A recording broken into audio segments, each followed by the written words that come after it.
If you see a child's brain under EEG while watching TV or cartoons, or these youngsters surfing, playing games, the frontal part of the brain doesn't react much. And this is the part of the brain which we utilize in thinking. Thinking is now relegated.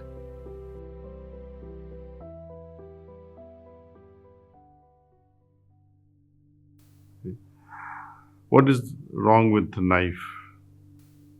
If that knife was used for murdering someone,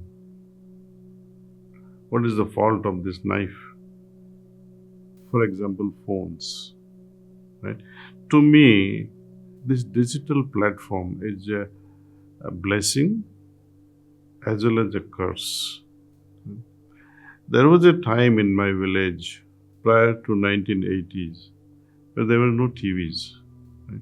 What used to happen then? People in the evening will come together, have some bhajan, kirtan, they will sing, they will have a drama, they will have all sorts of things together. They'll cook together sometimes, they'll eat together sometimes. Now that has become a dream. Even within a house, brother is not able to see brother because they are so busy. Not only they, in each bedroom they'll have their own TV. Children will demand their own TV, their own privacy. Today children are more in danger in their own house than on the street. Surfing takes them to uncharted, dangerous territories they don't know. It might feel very enjoyable in the beginning, but it catches them, see. And now, what happens to a child's brain? If you see a child's brain under EEG while watching TV or cartoons, or these youngsters surfing, playing games, the frontal part of the brain doesn't react much. And this is the part of the brain which we utilize in thinking. Thinking is now relegated. It doesn't work. So once you are playing this solitaire game or some other game, what happens there? It goes on. Your mind is not being utilized there, see. You are moving with the characters of the cartoons or characters in the movie. I challenge many youngsters today that you look at the Google News, you go through them, and I ask them, what was the first news you read?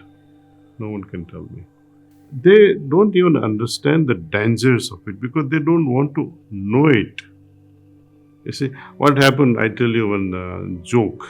One person was drinking very heavily, and one newspaper came up with the side effects and the dangers of drinking alcohol. So, wife was very happy. At least now my husband will read this page and will benefit from it. The husband quickly glances through it and then assures his wife, "Kal se band kar denge. I'll stop it from tomorrow." Right? And what he does, he stops the newspaper. I don't want this newspaper to come to my house. That's what we are doing. They know the side effects of digital media. They can't control themselves. I will not visit such sites which tells me that digital platform is bad. I'm not saying digital platform is bad. Moderate use for your knowledge, for your information is good enough. More than that is abuse. Greeks, many people don't understand how and why they disappeared from this planet, that great Greek civilization. There was a fancy or a fashion for eating in shiny stuff, shiny vessels. Those days, those shiny vessels were coated with lead. And it is this lead poisoning that destroyed the whole population. Very simple thing. Today's youth will pay the big price. Why blame youth? Everybody, whoever is abusing this media, phones, it has become your kidney kind of an organ or lung kind of an organ without which you cannot live. Even when you are going to sleep, they put it under the pillow. What for? See, I was visiting one of our satsangis. He has a very hi-fi scientific lab. He was interested in studying my blood sample and trying to find out what they can do and intervene. And I said nothing is wrong with me, but they said no, we want to study your blood pattern. I said okay, let's. And they put me through various tests, which are not normal these days. There are some Russian technologies involved in it, and very, very high end. I say it's a futuristic thing. And then one small thing they were doing, which is common, to take a blood sample and study the red blood cells, how they colonize on a slide. So they put this microscope over the slide, which was electronic microscope, and it was connected to the computer screen. So I could see the movements of these red blood cells. It formed colonies.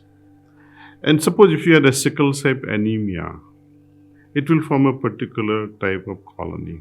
If you had a gout, it will form another type of colony. If you had cancer, it will form another colony. If you had asthmatic condition, because these RBCs behave differently under different disease states. Then my curiosity arose and I asked the person, how would WBC behave? So he showed me WBC because it was already 10-15 minutes into this watching, or maybe even more. They became standstill. They were not moving on a slide. Right? So I said, they are not moving, they are just static at the moment. I said, why don't you bring the phone, turn on your phone and keep it near the slide. They woke up from their static, sleepy state. They started moving frantically. Now, what conveyed this message to these white blood cells to wake up? The danger they perceived. Right?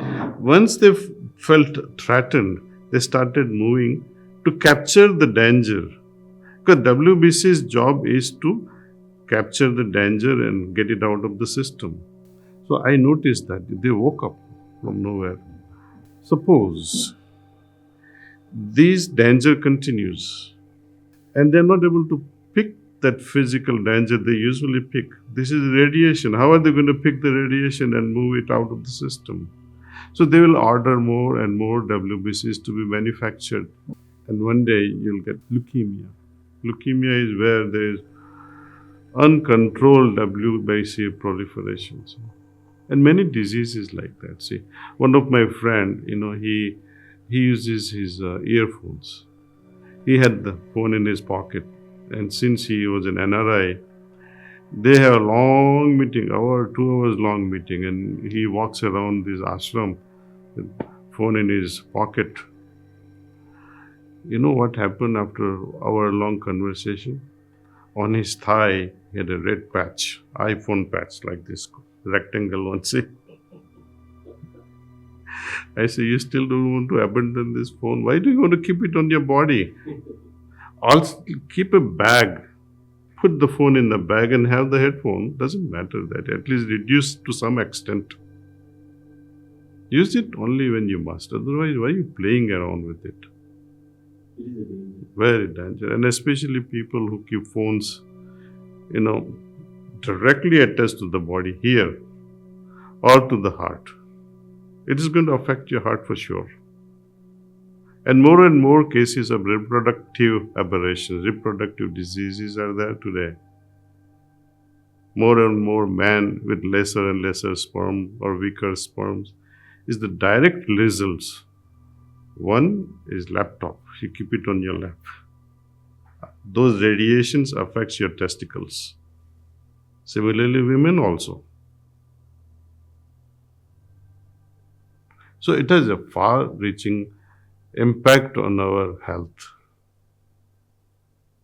Use it, of course, but use it wisely. So this mechanization is not bad, as long as you know when to use it and when not to use it.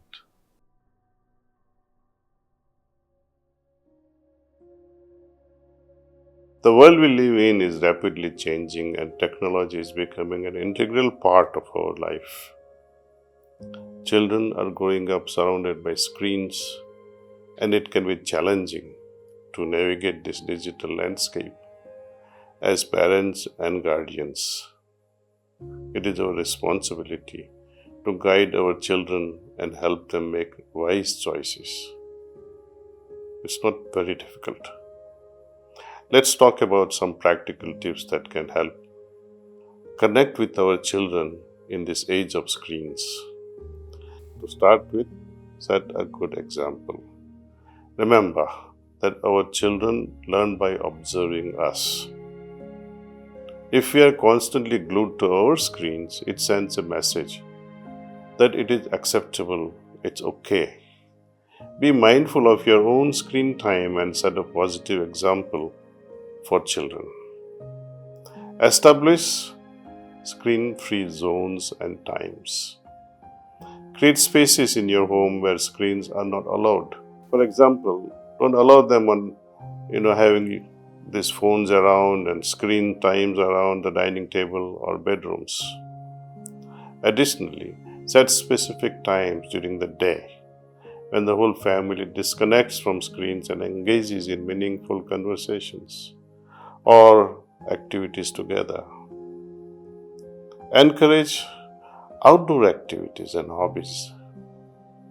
In this digital age, it is crucial to encourage our children to engage in physical activities and develop hobbies that do not involve screens. This will not only promote a healthy lifestyle, but also strengthen the bond between you and your children. So we have handled two aspects so far. The third one, communicate openly. Talk to your children about the benefits and drawbacks of screen time. Share with them the harmful impact of such screen time on our health.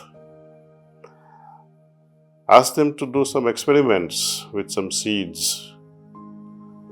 Make them grow as sprouts in presence of Wi-Fi, in the presence of Bluetooth, on active phone, etc. and see the growth of all these sprouts.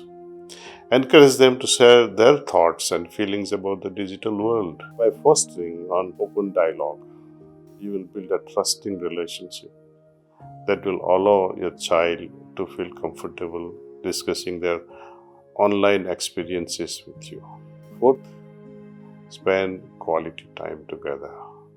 Make time each day to connect with your child in a meaningful way. This could be through shared interests, playing games, reading together, or simply engaging in conversations. Watch movies together. Go to a theater. By spending quality time together, you will create a lasting memory and strengthen your mutual bonds. The fifth tip that I like to share with you is to inspire to know the true value of digital media. Teach children about the importance of using digital media responsibly and making the most of it. Show them how it can be used for learning, for personal growth, and staying connected with friends and family rather than just for entertainment purposes. Another tip that I like to share with you is stop running away from things that take the best out of them. Instead of avoiding technology, embrace it as a tool for growth and development. Encourage children to explore the digital world and learn how to use it to their advantage while also being mindful of potential pitfalls. Ever wondered what it takes to move forward in life meaningfully? Click on the video to learn how personal development can pave the way.